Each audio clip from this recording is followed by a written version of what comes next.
Joel loves Meredith. Who wrote that? I say who wrote that because you don't say what made this happen. Did the water wash up and erode this sand and create this part and this language? No, you say who wrote that because anybody knows that it is a who, not a what, that put this in the sand. Really, that's what God's creation is about. It's about a who wrote that. It's knowledge, it's language, it's purpose. It implies there's an intelligent designer who created this world. Genesis 1:1, in the beginning, God created the heavens and the earth. John 1:1, in the beginning was the Word, and the Word was with God, and the Word was God. John 1:14, the Word became flesh and dwelt among us.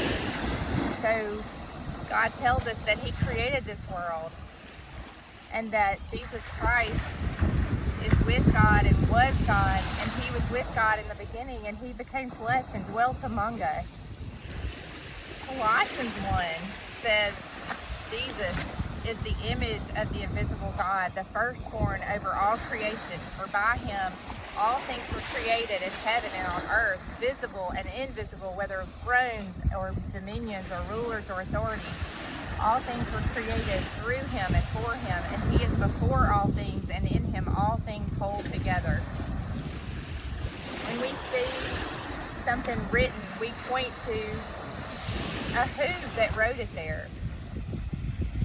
I was watching the Discovery Channel one time, and they were going through the finding of this ancient astrological clock or some kind of sundial, and it had this language on it. And the writers, the Discovery Channel, were saying, what people group wrote this? What group of people from thousands of years ago wrote this language? They had no trouble attributing this to a people, not to a thing, not to evolution, not to millions of years of natural selection. No, they said a people group wrote this language on this sundial. Even though we don't understand the language, we know that it was a people group. So why do we have trouble attributing that to a people group and to intelligent design? But yet when we have all of creation, we don't attribute it to intelligent design, to a creator.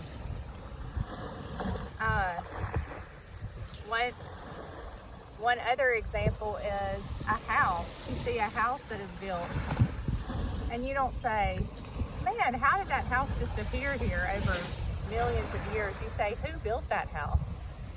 God tells you in the Bible, Hebrews 3:4, for every house is built by someone, but the builder of all things is God.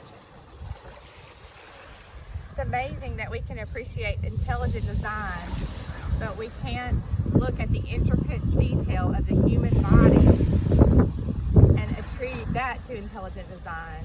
The very eye itself has millions of cells called rods and cones that help reflect light and give you vision. Even Charles Darwin is quoted as having a hard time saying that the eye itself was from natural selection. He had a great deal of trouble with the complexity of the eye.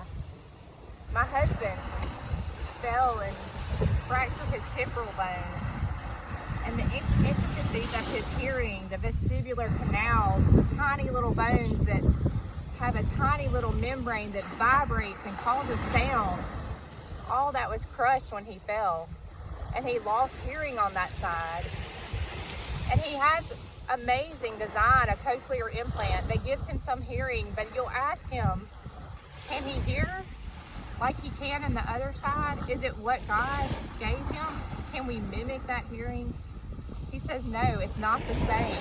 It helps him. He can get improvement in his hearing, but nothing can compare to that hearing that is intricately designed by God. The human body is so complex. the actual cell, the actual DNA in our cell is a language. When we discovered DNA and we discovered tiny little codes in our cell, those codes are like language. They tell us that there's a creator who wrote a signature, that he wrote our actual makeup. How do we have every human being on this earth as somewhat special and somewhat different? Even identical twins are not perfectly identical, because God created you. He wrote the code for you in your cells, and every cell knows what it's supposed to be. One cell for your finger, one cell for your hair and your eyes. They're coded that way. It's God's intricate design. What about children? What about babies? When you look at babies, when you look at premature babies, tiny little features, fingers and toes and hands.